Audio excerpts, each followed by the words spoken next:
Welcome to Cyber Leaders with me, Ciaran Martin. And me, James Line. Now, we're both from the SANS Institute who are kindly backing this podcast. I myself am a massive geek, a techie that spent my life chasing cybercriminals around the internet. I'm not a massive geek, might be a massive nerd, but I dealt with cybersecurity policy and operations in the UK government and set up its National Cybersecurity Centre. But in this podcast, James and I are trying to unpack the weird, wacky, wired and wireless world of tech security and all the complicated things beginning with W and other letters that it involves. And inventing new acronyms and t-shirts as we go. But that's right, Ciaran, this podcast is a voice for security leaders. We want CISOs, security directors, and frankly, everyone beyond to build up their knowledge of what works, what doesn't, and to ultimately secure their organizations more comprehensively and quickly, and ideally have a bit of fun whilst doing it. Absolutely. Well, Ciaran, today you've promised me a treat, and I'm starting to get excited about it. I think it might be chocolate, or maybe a new gadget to hack, a free holiday, perhaps a previously undisclosed exploit with hyper-creative bypasses of operating system anti-exploit mitigations. Yeah, absolutely. Or a protein shake. No, of course, it's none of those, especially not that exploit,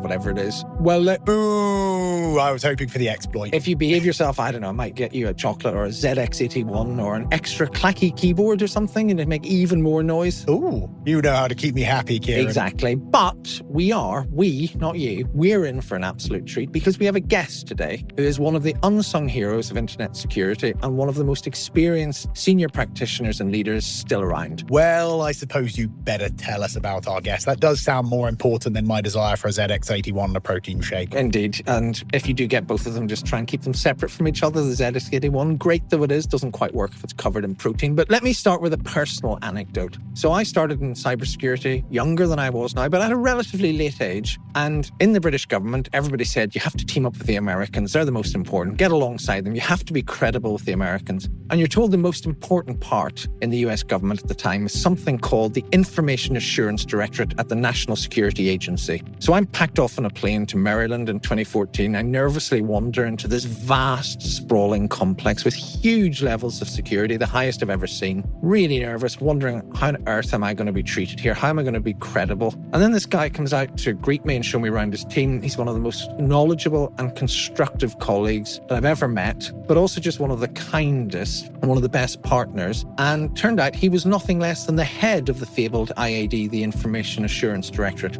And he becomes, for the next few years, one of the most treasured colleagues one could have. And that's where he taught you your American accent that you can use on command that increase your credibility, right? Is that how the story ends? Sadly not, because you do not want to hear my American accent. I'm not going to destroy whatever credibility this podcast has. I think I do. But get to 2016, unfortunately for me, but not for him or the wider world of online security, he retires from government into a new job. Now, that's after an incredible 32 years of government service in NSA after graduating as a computer scientist in his native Florida. He retires, quite rightly, with major awards like the Exceptional Performance and Meritorious Civilian Award. And he becomes Executive Vice President of the nonprofit Center for Internet Security. And there he's also General Manager for Best Practice Security at this crucial organization that we're about to hear more about. He is the one and only Mr. Curtis Jukes, and it is a huge privilege to have Kurt on the show. Welcome, Kurt. A pleasure to have you here. Well, Ciaran and James, it's a pleasure being here. And Ciaran, it's always nice to rekindle previous work relationship. I hate to say, but you just dated me by giving 32 years in the agency. So I'll try to forget that as we go on with this podcast. But happy to be here and looking forward to the discussion. Well, I'm so excited to see you again. We were just reminiscing that despite all the hard work we did together, I think the last time we saw each other may or may not have been at a terrace bar in Key West, Florida. But we did do lots of very important work together. And I'm going to let James speak at some point, but my excitement is getting the better of me now. To start with, we ask this of every guest on this podcast because we think it's genuinely important to show the different ways into successful careers in our profession. So you've mentioned, I'm sorry for dating you, but you have been in the business a long time. How did you end up as a security expert? What's the story of your journey? So you're a computer scientist. How, as a young person, did you end up in the national security world? And then you retired from government. What kept you in the field? Yeah, hey, a great question. So I'm going to actually back up just a few more years. So I'm actually a product of the government. So at the young, tender age of 17, I joined the United States Air Force. I enlisted for a few years. And the only reason I did it was actually to get what we called the GI Bill. That was a way to pay for my university education for that. And so I had the opportunity to spend 5 great years in what we call the country club service. That means, I wasn't sleeping in a foxhole. I was actually sleeping in a nice bed. Nice. And then I went to school at the University of Florida. Go Gators, and got my computer science degree. I really wanted to be an engineer, but it would have taken me 4 years, right, whereas I could have gone through the CS program and done it in 2. I did that, and I really, really wanted to get back to Europe. I was posted in Germany for 3 years, and I really loved Europe, and so I wanted to go back. And at the time, that no such agency, also known as the National Security Agency, yes, actually came to the campus and were doing actively recruiting of me. And so I signed on with them with the idea of only spending 3 or 4 years and then rotating out and going into the private sector from that. But as you can imagine, the agency, and yes, it is called the agency. Yeah. It's not that other agency, but it's the agency. It's the agency, yeah. But for computer scientists, you can do almost anything you want. Any part of that discipline is actually done at the National Security Agency. And so, 3 years became 5, became 10. I rose in rank. And before I knew it, 32 years had passed. How did I get into cybersecurity? Well, when I was interviewing, I actually, interviewed in different organizations. And as you can imagine, they're a little bit cryptic in what your actual job responsibilities would be. I'll say. But there was this new area called, at the time, computer security. Right. And there was this DoD, Department of Defense Computer Security Center. And I thought, wow, this is something new. And maybe it could be fun being on the cutting edge of some new discipline within the area of computer science. And so that's how I actually signed on. And so I actually was doing evaluations of U.S. government computing systems for a number of years. And then I realized that I'm probably a better leader manager than I am a computer scientist programmer. So I switched over to leadership, and it became my kind of thing. And I stayed within that field, which at the time was called Information Security. They renamed it to Information Assurance. And today, if you were to look at the National Security Agency, it still has 2 primary missions, one of which is signals intelligence, but increasingly the more important one is what they call cybersecurity within that. So that's kind of was my journey. And frankly, I loved every minute of it, but at some point, it's time to give it up. Yeah. I'd reached kind of the ceiling of where I could go, but I still was young enough. Even though my hair gives it away, I am old. I was still young enough that I thought I could give back to the private sector. And so I found this little nonprofit called the Center for Internet Security. And it ticked all the boxes that I wanted to do for my next phase of my life. And that's when I joined CIS. And 9 years later, I'm still with the company. Well, and it's great. And we'll talk more about the CIS in a moment. So you've gone from being chased by gators. That's not what Go Gators mean, I know. And don't worry about your hair because we're only on audio. And as you pointed out, mine has gone in the same direction as yours. But I know that your service, your 32 years of service in government, will draw upon that. We'll try not to tempt you to break any laws. It does help that at least we're allowed to talk about the NSA's existence now. It might have been a bit of a problem for this podcast if there'd been a 32-year classified gap entirely in it. But I think for listeners, so much of what the CIS does is really important. So I know James wants to pick some of that up. Yeah, of course. By the way, I love the image of young Kirk going, this computer thing seems like it might be important one day. And here we are many years later. But look, not everyone listening will know about the Center for Internet Security, right? In some respects, it's one of those organizations where its importance is a little inverse to its prominence. It's done some pretty consequential things that many may not necessarily associate with the kind of 3-letter acronym or the name itself. So tell us what it is and what you do there and why the organization matters. Yeah, first, the Center for Internet Security is just recently celebrated its 25th year in existence. That's phenomenal for a nonprofit. And so CIS at its roots is an amalgamation of 3 parts. Part 1 was where it got its name, the Center for Internet Security. And that was really around secure configuration of operating system. And we call them the CIS benchmarks. And that actually had its roots in the National Security Agency.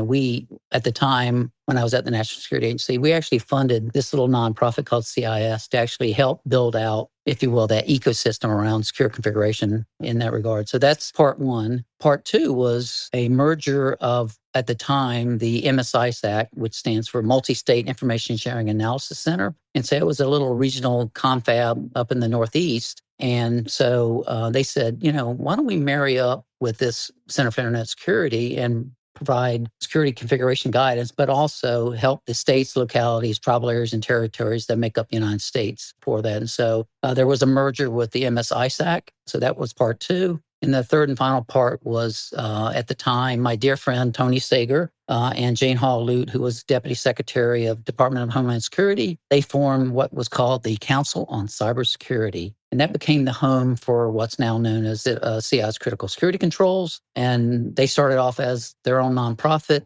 And again, when you're in the nonprofit world, you need to figure out a revenue stream. So it ended up, they became and merged with the Center for Internet Security, and that's the third part. And so what we do is really two pieces. One is creating security best practices, if you will. What can you do to help yourself defend against attacks when it comes to cybersecurity best practices? So that's our CIS benchmarks, and that's our CIS critical security controls. And then the other part is really providing cyber threat intelligence to the states, localities, tribal areas, and territories within that. So it's a perfect merger of two disciplines. And what the MSISAC provides to us is an actual operational network where we can actually see on a daily basis threats that the states are encountering. And then that helps us hone best practices that then we make freely available globally. A veritable plethora of contributions. And one area I'd like to dive into, these frameworks, which you've introduced one more recently, which I have to say I love the name of for so many reasons, including just sounds eminently British. This one came out last October, and it's called Reasonable Cybersecurity. Deeply pragmatic connotations. It's got to be one of the best names ever, really. James would have written one called Unreasonable Cybersecurity. But, exactly. The Try Harder Guide.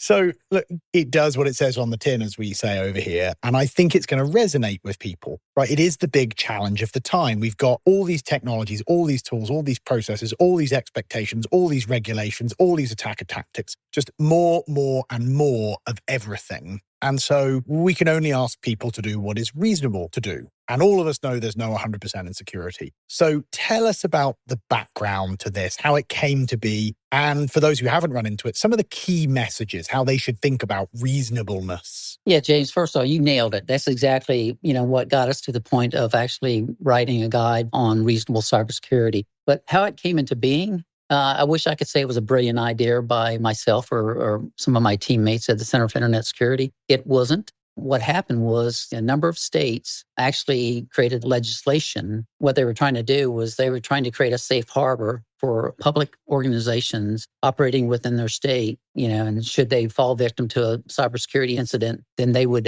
if you will, create a safe harbor for them so they wouldn't face liability consequences from that. So, the first one was the good state of Ohio. They actually created their data protection law. And it said, hey, if you're a company operating in the state of Ohio and you've implemented your cybersecurity program based on one of several frameworks, and then you become a victim of a cyber incident, we've created a safe harbor so, we would limit or you would face no liability for that incident. And so that was kind of the first state that did it. That was followed quickly by the state of Utah, but then also the state of Connecticut, and then Iowa, and now Texas and Nevada have followed suit. So the bottom line, the roots of this really were in the states creating that safe harbor law. And so our aha moment was really around the fact that, well, okay, they've created the statute. How does a company actually prove that they actually had implemented a framework and were practicing what we call reasonable cybersecurity? And so in its roots, any type of legal precedence is really based around this concept of standard of reasonableness, right? A judge or a jury or both will make a decision on did the defendant actually exhibit a standard of reasonableness in whatever facet they were doing and they were being brought to trial on. So that's where the term reasonable came from. And so, of course, we're all about cybersecurity. And so we decided we were going to write a guide. And really the guide was to help the judicial system. So it could be a judge, it could be a plaintiff, or it could be a defendant, attorneys. At least we're setting the precedent on what we would describe as reasonable cybersecurity. Ultimately, a judge or a jury will make that decision on their own, but at least you've got.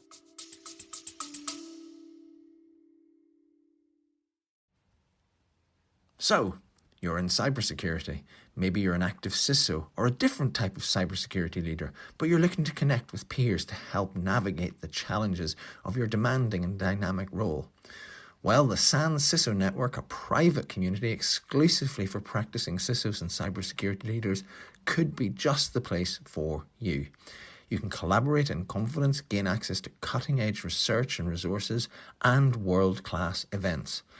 So if you're ready to take your cybersecurity leadership to the next level, register to become a member of the network today by visiting sans.org/CISO-network. That's sans.org/CISO-network.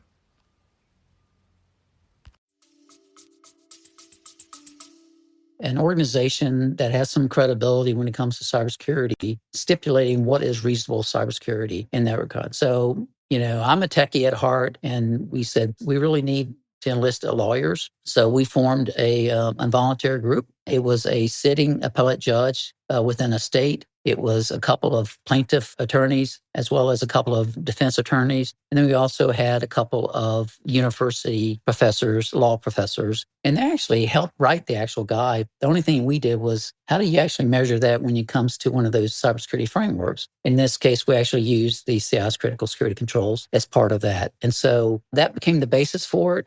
We launched it at RSA in 2024 and actually got really good feedback. We've actually had a number of other webinars since then. And believe it or not, we actually now are part of the annual required training that lawyers have to undergo each year to maintain their status. So as part, they have CLE credits. Mm-hmm. And so we actually are providing training on reasonable cybersecurity to a number of states. So we've done both Arizona and the state of New York so far with that. But that was really kind of the background and the genesis for reasonable cybersecurity. One final point I'll make, and that really is around, this is not just a US-centric approach to what we would define as reasonable cybersecurity. We've actually been on the bandwagon talking about this internationally. I've spoken in Europe, and I've also spoken in Latin America on reasonable cybersecurity. The standard of reasonableness is not a US-centric approach to measurement when it comes to law. Its basis is rooted in centuries-old law, much of which actually came out of what is now, or what is the European Union. Yeah, it's fascinating stuff, Kurt, and it's timely because talking to the average security leader, there's just more and more pressure from the kind of legal interpretation of cybersecurity, not just technical or business, be it from regulators or even personal culpability for their decisions. And, this stuff has been building up for years. I remember kind of going back to the early days of kind of data protection and GDPR. Ciaran, you'll remember HMRC in the UK losing a couple of CDs with a few 100 million records. I remember. Yeah,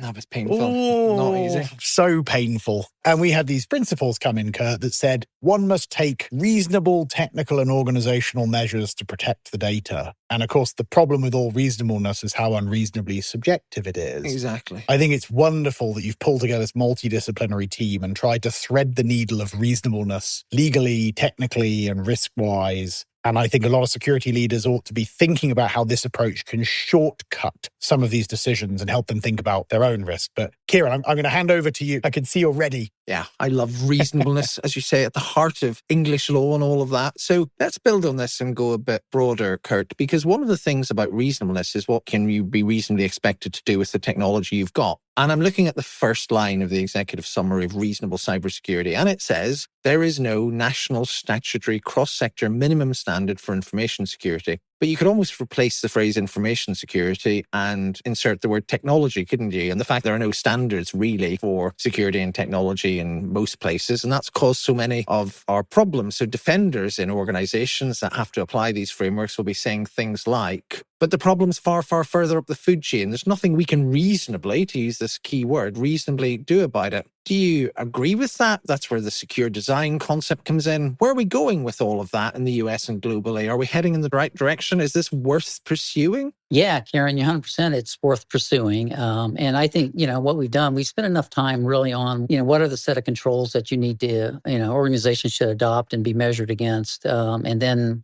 what's reasonable when there is an actual cyber event. And, I think either you or James early on, you says, look, none of us are going to build a 100% bulletproof environment from today's attackers in that regard. But let's step back on secure by design for just a moment. If you actually put it in the context of computer systems, it's been around, that concept's been around for well over 50 years. And, frankly, it got its boost in 2023 when the Department of Homeland Security here in the US and its CISA organization, they launched, if you will, their Secure by Design initiative, right? And so it's voluntary in nature, and they were asking for companies to voluntarily sign up, and many companies did. And, that was all good, measured progress. But what's happened in the, if you will, last year and a half is within the European Union and their Cyber Resiliency Act, right? They're actually mandating Secure by Design. And so I think these are all steps in the right direction. And with that, sorry to interrupt, Kurt, but with the European Union Cyber Resilience Act, you don't tend, unless I've got this wrong, to hear the screams from US tech that you do over things like the Digital Markets Act or the Digital Service Act. They sort of seem to think, well, it kind of makes sense. Am I right? That's 100% right. Somewhat reasonable, one might say. Somewhat reasonable. And, and so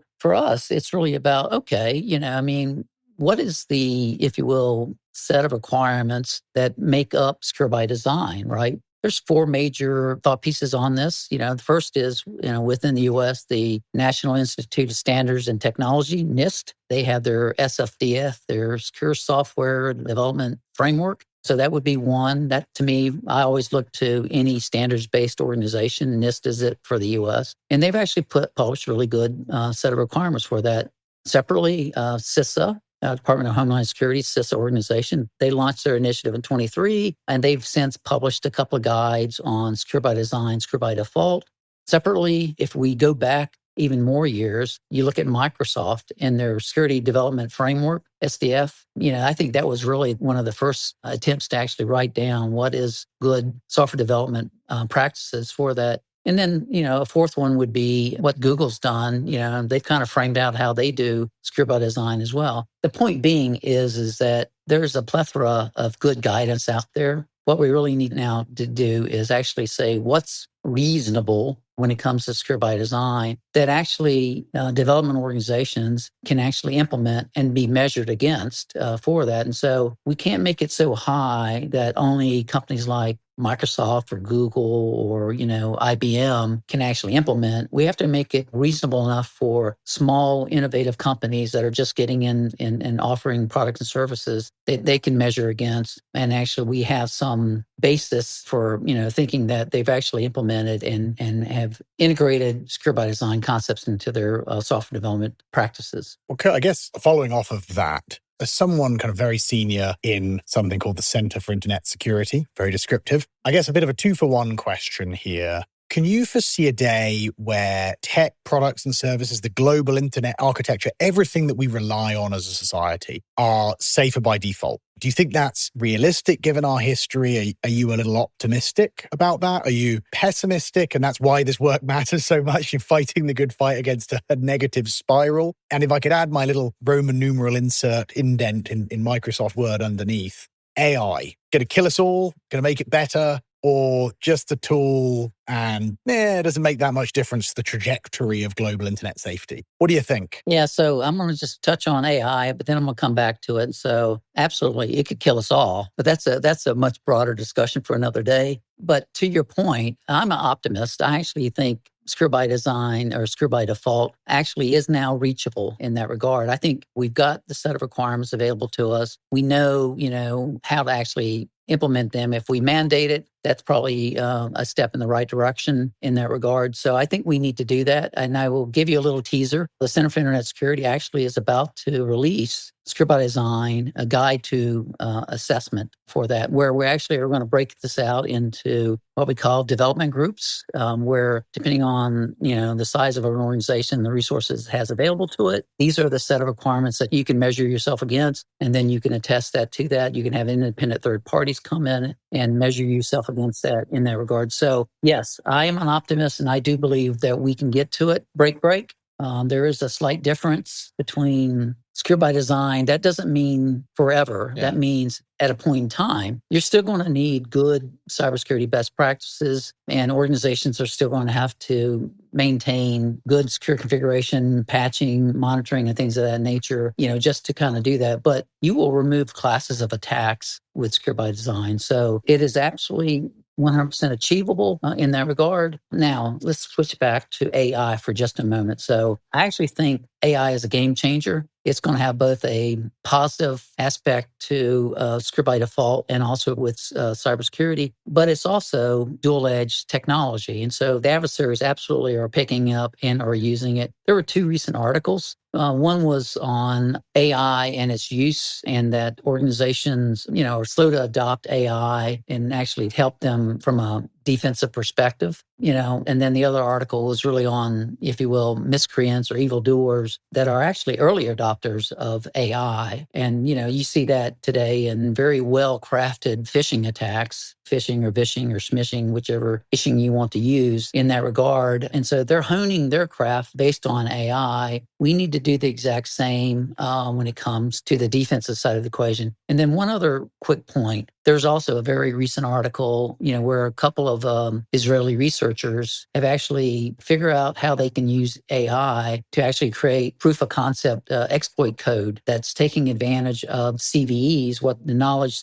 baked into CVEs. And then when the vendor releases, a patch or an update to address that CVE, they've gotten it down to 15 minutes in which to actually create proof of concept exploit code. The reason I'm bringing this up is that it is going to turn patch management on its head. Ciaran, you and I go back a ways, and, we thought, man, if we could patch within, 48, 96 hours, we were ahead of the curve. Well, imagine what's going to happen when proof of concept exploit code is available within 15 minutes. And so this is going to fundamentally hypercharge deployment of AI to actually help with patch management. Well, look, that was fascinating. Let me test your optimism a bit and turn to pillar 2 of what the CIS does. So you do these guides, the frameworks, but then you do the threat intelligence to the states, to all these organizations that will really depend on you, that probably aren't big enough to have their own capability. And of course, as we've established to your chagrin, that, you've been around a while, so you've not just battled the Russians and the Chinese, but actually the Soviets. Come on, we know that. So can you just give us a sense of 2 things when you're talking to the states, based on your whole experience, about the current sort of threat picture? And what are you telling them about the threat picture? And then what are you telling them, organizations of that size, about the sort of one thing they can do from the framework that can really make a difference against this threat, given where we are right now? Yeah, I'm going to go back in history just a little bit. As you know, cyber threats were originally the province of nation states, right? They were the only ones that had the skills and the resources to actually, use this to attack. Now, they did it for different reasons. But over the last decade or 2, cyber criminal networks have grown up. They've learned about this capability, and we now have ransomware based on that. So the point is that anyone and everyone can now attack you. It's just not nation states, but increasingly and probably more prevalently, it's cyber criminal networks that are doing it, and they do it in the form of some type of ransomware in that regard. And so what we counsel the SLTT community on is that each and every day you're facing threats to your digital assets. And so I'm not going to get caught up in the naming conventions of cyber threat actors. No, we certainly don't have enough time for that. But the point is that whether it's, the Typhoon series from China or the Bear series from Russia, it really doesn't matter to a defender. You're facing threats every day. And so your best defense is actually selecting a cybersecurity framework, actually implementing that cybersecurity framework, and being active in your monitoring for that. So I don't worry that much about who the threat actors are and who's surging, who's declining. The reality is that at the end of the day, my responsibility is to defend my enterprise. And the best way I can defend my enterprise is really by adopting a cybersecurity framework and actually being ruthless in my implementation of that. And then globbing on to that thing called reasonable cybersecurity, that I did a reasonable job in my implementation. Therefore, should I suffer a breach, I'm not going to be held liable for it. Yeah. It's funny, actually. I was thinking about things I wanted to ask you, Kurt, whilst being cognizant of the time, because Ciaran and I have this awful habit of assuming we have an infinite volume of time whilst our editor throws virtual bricks at us in the background. Unreasonable. Very unreasonable. And I was going to ask you about the activities and practices you think are most impactful for organizations in terms of defending themselves better. But I actually think you've kind of answered that in your last response there, and particularly around the kind of use of these frameworks and taking advantage of work that has already been done, like in this framework, to avoid reinventing the wheel and getting on with kind of implementation. So I'm going to do something very unconventional, because normally I do the hyper nerdy things and get excited about, AI and exploits and whatnot else. And Ciaran does the policy thing. And Ciaran, I'm going to have a stab at some policy stuff. This is going to be hilarious. Oh, God. So let's go into Ciaran's home territory for a moment. A bit of bureaucracy, rules, government, all that stuff that I don't love very much. So look, quoting again that wonderfully clear first paragraph of Reasonable Cybersecurity, Kurt, it starts with, there is no national, statutory, cross-sector minimum standard for information security. Does it sound like you're suggesting there should be? I mean, in a sense, in an ideal world, would Congress put the CIS standard framework out of business? Or is voluntary better, as people would say? How do you think about that? And then Ciaran can rate me out of 10 for my bad question afterwards. Oh, I think that was passable. It was reasonable. Oh, thank you. Thank you. Well, this is a new world that James is actually straying into, the policy world. Ciaran, you've done well in training James on this. Never been so proud. He'll be firing up Metasploit in no time in return, don't you worry. There you go. So, whatever. Yeah, so absolutely. That's what I'm advocating for, is a minimum cybersecurity baseline that every sector, every critical infrastructure organization is going to be measured against, right? I mean, and that's just good common sense for that. Break. I'm not going to try and, pick one, nor do I want the United States Congress to pick one. What I would rather they do is actually model off what states' statutes have done. They don't pick one framework. What they've said is that, we're not the experts here, and they give you a very small list of frameworks. If you implement any one of these frameworks listed, and by the way, as they get updated, that becomes a new requirement within that statute. You choose one of those and you implement it, then that create that safe harbor. We could do this from a national perspective as well. Congress could say it could be NIST with their cybersecurity framework. It could be CIS with our critical security controls. It could be the International Standards Organization with 27001. And, any one of those you can use to measure yourself against. So really what I'm advocating for here is reciprocity. So no, I'm not looking for CIS to go out of business, but we are a nonprofit and we're here for a reason. And if we fulfill our mission, then maybe we should go out of business. But in this case, we've been around for 25 years. I think we have a lot of good practical cybersecurity best practices. And all we're asking for is reciprocity. You pick one of those frameworks, you implement it, you measure yourself against that. Then we have actually raised the cybersecurity bar, I think, certainly within the United States. But I also think this is a model that every country in the world could actually implement as well. And I actually think they're moving in that direction. Well, they moved in that direction within the European Union with the CRA. The only difference is voluntary versus mandatory. But in this case, I think actually stipulating what the actual cybersecurity requirements are, enforcing that across every sector makes perfect sense. Well, let me pick up on this word reciprocity. Is a really nice way of putting it, but to ask you a different aspect of reciprocity, which is about what the government itself brings to the table. You and I, at different sides of the Atlantic, spend a lot of our careers in that space. And there's bits of this problem which, even in a perfect world or a better world, only the government can take care of. Now, in the US, there's been a lot of speculation and controversy about, dismissals at the top of agencies and fundings and remits. Europe, there's questions about whether we're spending enough in defense. So governments generally, whether it's the US or anywhere else, are they living up to their side of the bargain? Yeah, I think they are. I mean, let me step back. Every think tank that does some study, they always come back with needing more and more resources. And it seems like it's a never-ending drumbeat. We just did another assessment. The K-12, the kindergarten to 12th grade here in the U.S. organizations, they need more plus up in resources. 100% agree. But the reality is that, governments don't have an infinite supply of funds, resources to provide in these things. So we need to be a little bit more practical in actually how we adopt and implement cybersecurity best practices in that regard. But could government do more? They could.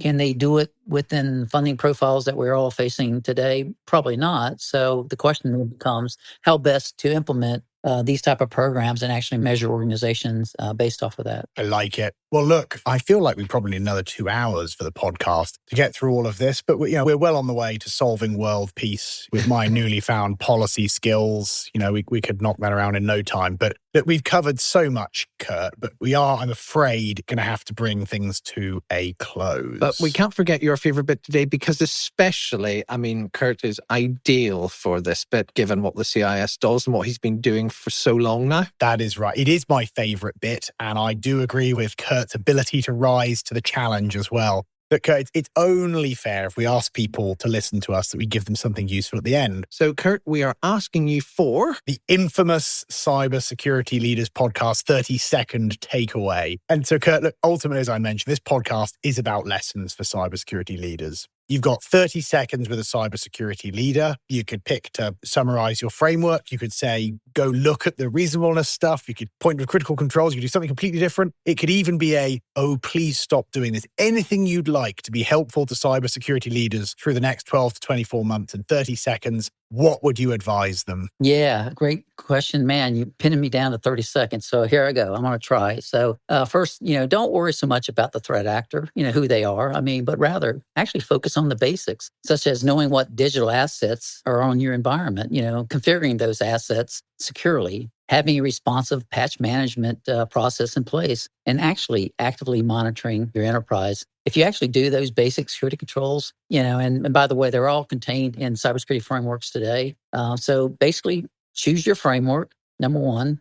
Again, I'm biased, to the CIS critical security controls because I think they're actually prioritized and they're actionable, and there's one ask for each one of those. If you actually do that and you suffer a security incident, well, then you can argue in court or with the government regulator that you implemented your cybersecurity program, on well-founded cybersecurity best practices, and that, that was a reasonable implementation of a cybersecurity program for that. And if you happen to be in at least 5 states here in the U.S., you actually have a safe harbor law that you can hang your hat on as well. I like it. A reasonable bias, one might say. It really is good work. And of course, you can check the show notes to find links to the things that Kurt has been talking about if you want to go and apply them. But I think that's fantastic advice, Kurt. And I do agree that any of this stuff, when it's implemented by its ability to impact the threat, is phenomenal. And I just generally acknowledge the good advice that sometimes isn't the sexy stuff in cybersecurity that really matters and makes a difference. So phenomenal. Thank you for being here, Kurt.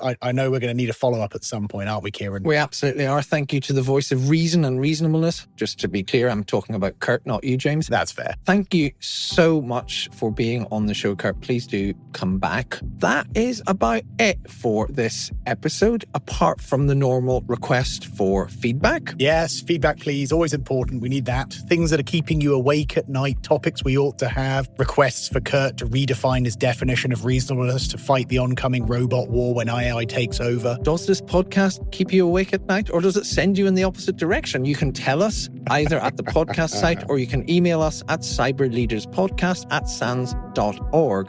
Other than that, it's just a thank you for listening. Thank you for listening. Keep cybering. So from me, Ciaran Martin. And me, James Line. It's goodbye. A reasonable exit, I might say.